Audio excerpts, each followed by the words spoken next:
baca kisah para sahabat, orang tuh makin sering menangis, makin sering tafakur, makin dalam ilmu hikmahnya.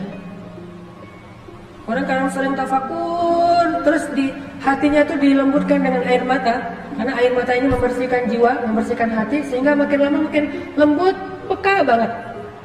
Tafakur, nangis, makin peka. Tafakur lagi, nangis, peka. Terus aja gitu. Ternyata ini pendidikan luar biasa loh. Bahkan kalau nggak sekolah pun cukup tafakur aja, ini udah jadi orang hebat nih. Nggak usah sekolah yang sifatnya akademik misalnya, walaupun itu sesuatu yang baik. Dia nggak sekolah akademik pun, dia kerjanya tafakur aja setiap hari, itu aja udah menjadi orang yang luar biasa. Karena ini adalah sekolahnya para nabi, ini mata kuliahnya para sahabat, ini materi pendidikannya keluarga-keluarga para anbiya, tafakur. Dan ini sudah jarang dibahas di sekolah-sekolah kita. Kalau tidak dibahas di sekolah, harusnya dibahas di rumah, tetapi juga di rumah sedikit. Kalau teman-teman tahu, saya awal tahu dakwah itu gara-gara tafakur. Dulu ketika saya sekolah, pesantren namanya. Pesantren kita itu pesantren modern, campur ikhwan akhwat. Sehingga tetap aja namanya campur, ada kenangan-kenangan kayak gitu-gitu deh. Ada yang suka-sukaan gitu ya, kecuali saya doang. Kenapa? Karena saya nggak ada yang mau. Untung saya fisik biasa aja, wajah biasa aja. Terus juga secara materi keluarga saya orang miskin. Terus prestasinya juga nggak unggul-unggul amat, sehingga tidak ada yang mau. Kalau pengen sih pengen, cuma nggak ada yang mau, gimana ya? Nah saya mah apa tuh? Jadi nggak ada. Ada aja adegan-adegan kayak gitu. Belum lagi nanti pesantren kita itu pernah menjadi pesantren yang ikut lomba band. Malah salah satu band yang cukup terkenal di Aceh itu dari pesantren. Biasanya anak band mah dari SMA, ini mah dari pesantren. Dulu lagunya tuh lagu-lagu yang agak-agak underground. Jadi pesantren lagunya underground. Tapi macam-macam, ada yang seleranya dangdut aja, kuc-kuc hotahe. Ada yang underground, ada yang pop, Westlife dulu mah masih masa-masa Boyzone, Demo Fat, gitu-gitu deh. Ini pesantren. Kalau saya karena senang reggae, Bob Marley. Jadi lagu-lagunya tuh lagu-lagu reggae. Sampai akhirnya, dan waktu itu udah ada Raihan, Hijaz, lagu-lagu nasyid. Kita nggak suka lagu-lagu nasyid. Dianggap cemen. Sampai akhirnya suatu hari ketika lagi liburan sekolah, saya lagi main bola di depan masjid. Masjid di Aceh itu kan halamannya luas-luas tuh. Kita bisa main bola di depan masjid. Ternyata di masjid itu lagi ada jamaah tabligh khuruj di situ.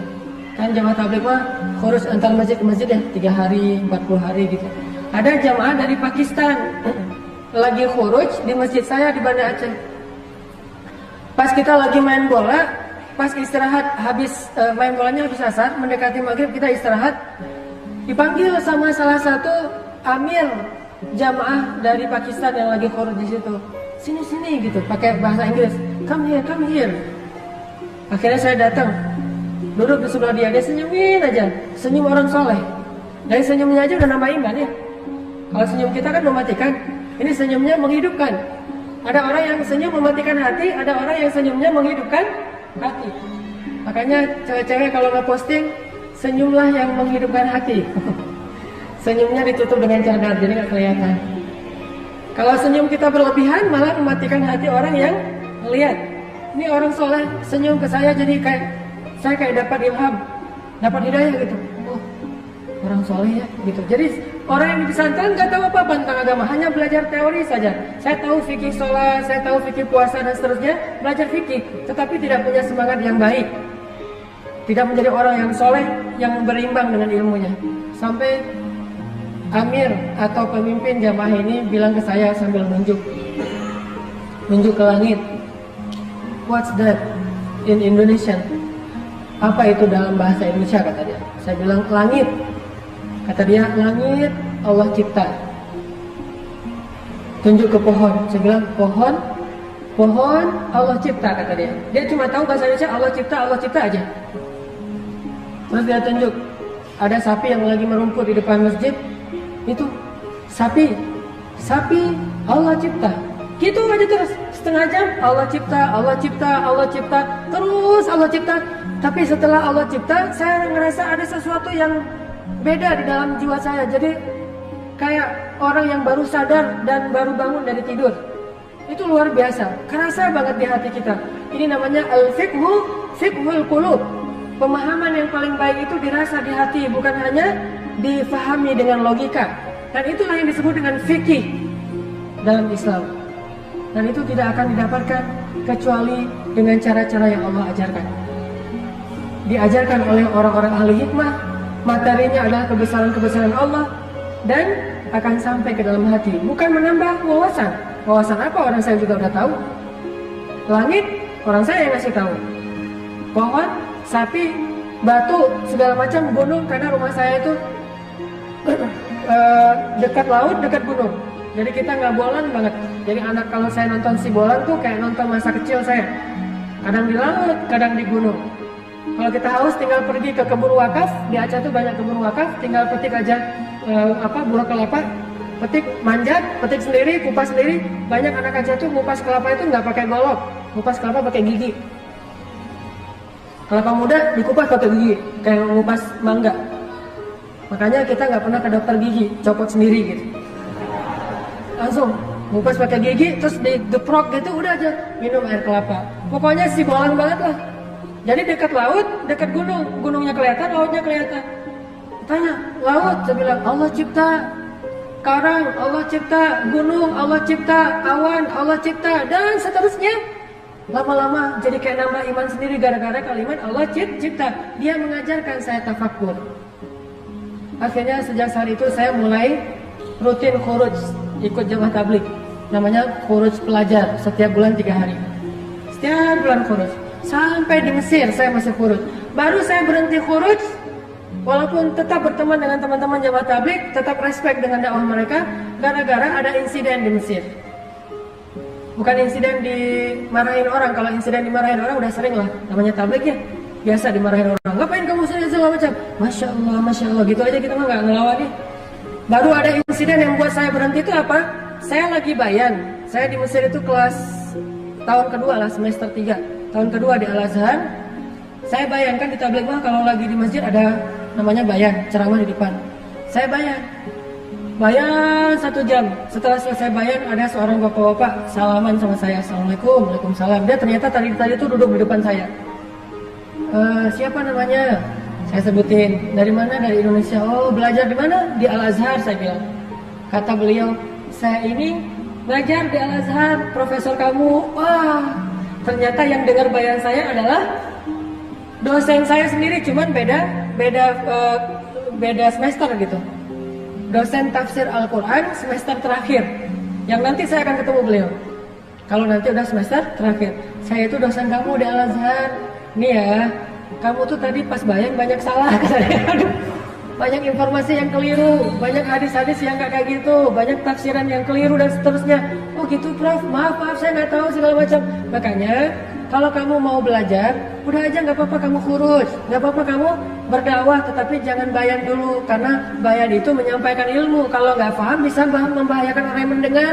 Akhirnya saya minta maaf, ya sejak saat itu saya tidak berani lagi untuk bayan. Mulai saya belajar ke gerakan Ikhwanul Muslimin. Saya tinggal di pelosok yang banyak tokoh-tokoh ikhwannya.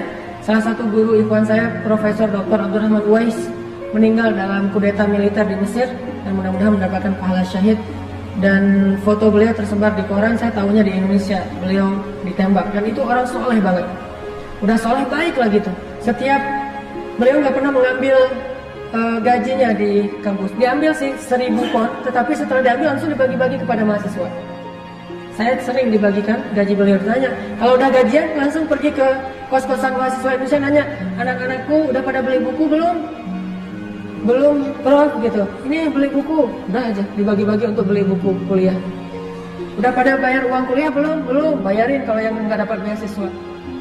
Bulan ini udah belanja beras belum, atau gandum atau apa? Kita mah pasti jawabannya belum, mahasiswa ya belum aja. Masalahnya belum aja semuanya. Untung si dokternya nggak kok belum aja nih jawabannya. Kasih aja setiap bulan tuh habis gaji beliau 1.000 pound untuk membiayai kita-kita. Dan beliau hidupnya dari kebun. Dan setiap panen pasti datang bawa berkarung-karung hasil panen adas, kemudian gandum segala macam dibawa untuk mahasiswa. Ada yang zakat, ada yang sedekah, ada yang hadiah. Orang yang solehnya luar biasa. Saya kenal banget dengan beliau. Tidak sombong sama sekali. Rajin menabung. dan tidak sombong. Intinya teman-teman, saya sendiri merasa bahwa tafakur itulah yang mengantarkan saya kepada dakwah. Sehingga tafakur ini menjadi salah satu di antara amalan yang saya rasa cepat sekali menambah keimanan. Dan itu juga yang dilakukan oleh para sahabat. Salah satunya adalah yang paling senang tafakur itu Abu Bakar As-Siddiq. Itu hobinya tafakur banget. Sehingga karena Abu Bakar ini orang yang sangat rajin tafakur dan berkorban yang paling banyak untuk agama Allah, Allah kasih dia hikmah yang lebih dibandingkan sahabat yang lain. Sampai tingkat hikmahnya itu kepada kepekaan jiwa. Yang kalau kita mungkin nyebutnya dengan istilah basiroh. Punya kepekaan jiwa. Itu Abu Bakar. Salah satu contoh kepekaan jiwanya, beliau memahami teks, memahami Al-Quran lebih dalam daripada sahabat yang ngerti tafsir. Makanya saya bilang, belajar Al-Quran jangan hanya membaca teks, jangan hanya membaca tafsir, jangan hanya membaca syarah hadis, tapi tafakur juga. Karena ketika kita udah tafakur, kita akan memahami itu lebih dalam daripada orang yang ahli secara wawasan dan teori. Abu Bakar membuktikan itu. Contohnya ketika turun ayat Al-yawma akmaltu lakum dinakum wa atmamtu alaikum ni'mati wa raditu lakumul islam dina. Idza jaa nasrullahi wal fath wa ra'aitan nasa yadkhuluna fi dinillahi afwaja. Ketika ayat ini turun, ayat tentang sempurnanya agama, sudah lengkap semua syariat, maka semua para sahabat itu bertakbir karena bahagia. Allahu Akbar, Allahu Akbar, agama sudah sempurna, syariat sudah utuh, syariat sudah lengkap, bertakbir semuanya, kecuali Abu Bakar menangis. Mereka mengira ayat ini adalah ayat berita gembira, agama sudah sempurna, akan dimenangkan oleh Allah. Berarti ini ayat berita gembira, mereka bertakbir. Sedangkan Abu Bakar menangis.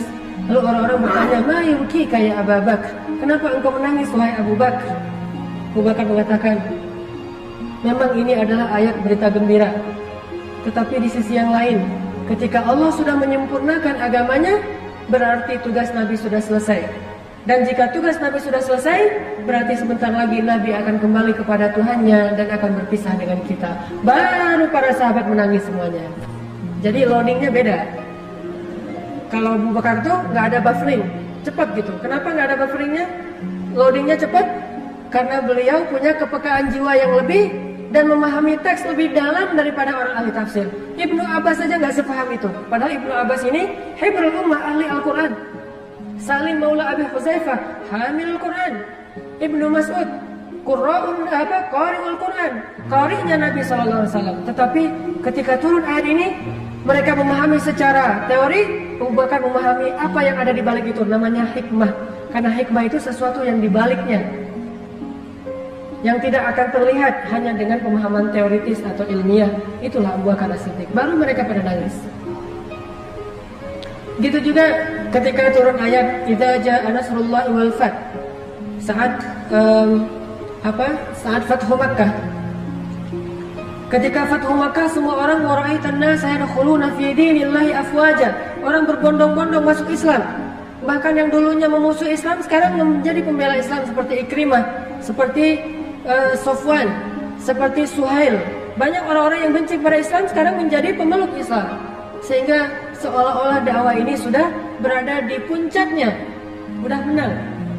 Maka Abu Bakar pun menangis. Orang-orang bertanya lagi, ya Abu Bakar, bukankah hari ini hari bahagia ketika manusia berbondong-bondong masuk Islam dan dakwah kita sudah dimenangkan? Kenapa engkau menangis? Kata Abu Bakar, ma ba'dal kamali illan nuqsan. Tidak ada yang terjadi setelah kesempurnaan kecuali kekurangan. Artinya kalau sudah sampai di puncak, maka yang setelahnya adalah penurunan. Dia bisa melihat sesuatu yang setelahnya. Kalau kita masih belum di puncak, berarti ini akan naik terus nih. Tapi kalau dari puncak, yang setelahnya adalah turunan. Maka tidak ada setelah hari ini yang penuh dengan kesempurnaan kecuali kekurangan. Dan apa yang dimaksud dengan kekurangan? Yang pertama kekurangan itu adalah kita akan ditinggalkan oleh Rasulullah SAW. Itu nukson pertama yang sangat menyedihkan. Nukson kedua, terjadinya fitnah, di mana orang-orang banyak yang keluar dari Islam dan munculnya nabi-nabi palsu. Fitnah di zaman Abu Bakar. Tetapi di balik semua itu tetap menunjukkan bahwa punya firasat yang dalam. Karena Abu Bakar ini orang yang suka tafakur, dan dengan tafakur itu Allah melembutkan jiwanya sehingga Abu Bakar dikenal dengan orang yang istilahnya raqiqul qulub, raqiqul qalb, orang yang hatinya lembut sekali, peka banget. Raqiqul qalb, hatinya riqqah, sangat lembut. Bahkan ketika Rasulullah sakit, lalu Rasulullah meminta Abu Bakar yang jadi imam, kan suruh Abu Bakar untuk menjadi yaumun nas, menjadi imam bagi orang-orang. Kata Rasulullah kepada Bilal, ya Bilal, cari Abu Bakar, suruh dia jadi imam. Lalu Bilal mencari-cari Abu Bakar, nggak ketemu. Mungkin Abu Bakar lagi di kebunnya atau di pasar. Karena ini sudah waktunya sholat, akhirnya Bilal berinisiatif menyuruh Umar jadi imam. Bayangin, ini ijtihadnya Bilal. Karena menurut Bilal kalau nggak ada Abu Bakar ya Umar. Dan benar juga, sesuai dengan nanti urutan khilafah, habis Abu Bakar Umar. Jadi Bilal juga ngerti. Cuman dalam hal ini Rasulullah nggak setuju. Begitu Umar kata Bilal, ya Umar, kamu jadi imam, Rasulullah nggak bisa ke masjid, habis sakit. Oh gitu, ya udah dikumpulin orang. Begitu Umar bertakbir, kan suara Umar itu keras banget tuh, Allahu Akbar. Dan Nabi rumahnya di sebelah masjid. Mendengar suara Umar, apa kata Nabi? La, amma hadza fala.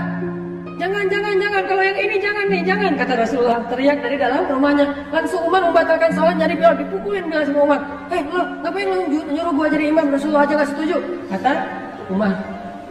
Nabi saking gak setujunya tuh sampai teriak-teriak. La, gak boleh, yang ini gak boleh jadi imam. Maksudnya gak boleh dia jadi imam selama masih ada Abu Bakar.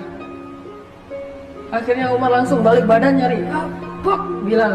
Aduh Umar. Ya Bilal, celaka kamu, kata Umar. Kenapa kamu suruh saya? Sementara Rasulullah nggak setuju. Kata Bilal, emang sih Rasulullah tuh nyuruhnya Abu Bakar, cuma nggak nemu. Saya udah ngepoin, nggak ada yang aktif handphonenya. Di miss call nggak diangkat, di japri nggak dibaca, nggak kerit aja tuh. Atau gimana nih? Udah waktunya sholat. Akhirnya semuanya pada dikerahkan nyari-nyari Abu Bakar. Pas Abu Bakar datang, baru Abu Bakar menjadi imam dan Rasulullah diam, setuju dengan keimaman Abu Bakar. Nah, ketika Rasulullah menyuruh Abu Bakar jadi imam, Aisyah protes. Karena Aisyah itu anaknya sendiri, anaknya Abu Bakar, protes. Ya Rasulullah, suruh orang lain, jangan Abu Bakar. Sesungguhnya Abu Bakar itu orang yang lembut sekali hatinya. Kalau dia jadi imam, saya khawatir lebih banyak menangisnya daripada bacaannya.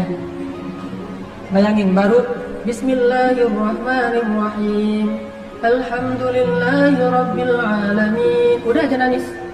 Ini kapan selesainya nih, nangis melulu. Karena Abu Bakar itu kalau baca Quran, satu ayat baca, nangisnya kayak udah baca satu lembar. Baca lagi satu ayat, nangisnya lama seperti baca satu lembar. Nangis saja, karena hatinya lembut. Dan dia paham sesuatu yang tidak difahami secara teori, tafakur. Sampai pada waktu subuh, setelah setelah Rasulullah selesai sholat, Rasulullah berdiri di atas mimbar. Ini hari subuh terakhir Rasulullah sebelum wafat. Itu hari terakhirnya Rasulullah di muka bumi.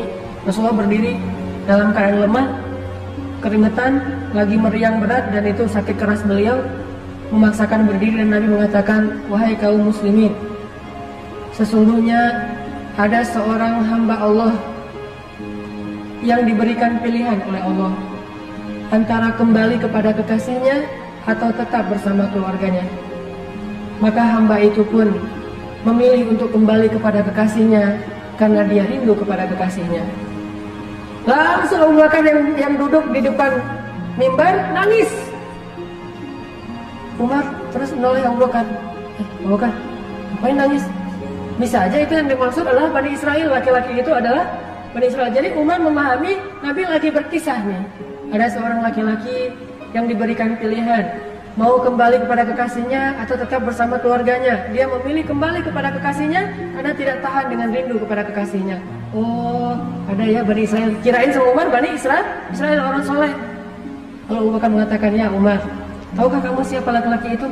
Kata Umar, emang siapa? Dialah Rasulullah SAW. Beliau ternyata sudah diberikan pilihan untuk kembali kepada Allah atau tetap bersama kita, dan beliau telah memilih untuk kembali kepada Allah. Baru satu masjid nangis. Selalu aja gitu. Beda.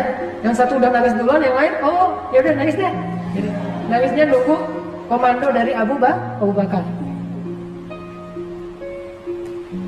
Dan itu juga luar biasa ya, Rasulullah mah nyawanya ditawar ya. Rasulullah mau meninggal enggak? Mau dong, gitu. Rasulullah mau meninggal atau mau tetap hidup ya Rasulullah? Meninggal aja deh, Rasulullah mah. Kalau kita coba, Ustaz, mau meninggal sekarang? Oh jangan dong, saya belum beres ya, segala masuk alasan modus gitu ya. Jangan meninggal sekarang, tuh ombak lagi bagus tuh. Ntar aja kalau pulang dari Batu Karas misalnya, ngombak dulu. Ini artinya Rasulullah itu sampai nyawanya aja ditawar sama Allah. Malaikat yang datang tuh nggak enak hati, cabut nggak ya, nggak tega, kayak seorang dokter mau nyuntik anaknya sendiri. Kalau nyuntik anak orang kan nyuntik aja kan ya. Atau mau mengkhitan putranya sendiri kan, gimana nih, kasihan nih anak saya, kamu nggak usah dikhitan aja deh. Padahal dia dokter ahli khitan, yang orang lain mah dikhitan aja, dia mah nggak berani karena nggak tega. Begitu malaikat mau mencabut nyawa Rasulullah, malaikat nggak tega, nyabut dikit-dikit. Pas Rasulullah mengatakan sakit gitu, oh ya dilepas sama malaikat. Jadi nyawanya tuh mau cabut, dilepas lagi. Sakit ya Rasulullah, maaf, nggak jadi lagi tuh. Cabut lagi nggak jadi. Bukannya Rasulullah muda, susahnya mungkin kadang-kadang malaikat nggak tega tuh. Jadi pelan dicabut, Nabi kesakitan langsung dilepas lagi. Saking cintanya malaikat kepada Rasulullah SAW, sampai nggak tega banget mau nyabut nyawa Rasul. Belum lagi nanti malaikat Jibril duduk di sebelah Nabi, seolah-olah kayak sahabat dekat banget megangin Nabi. Pas Nabi lagi dicabut nyawanya, melihat ke arah Jibril berpaling. Sampai Nabi bertanya, ya Jibril, apakah engkau benci melihat wajahku? Kata Jibril, bukan ya Rasulullah, saya nggak tega. Coba bayangin, adegannya sampai segitu.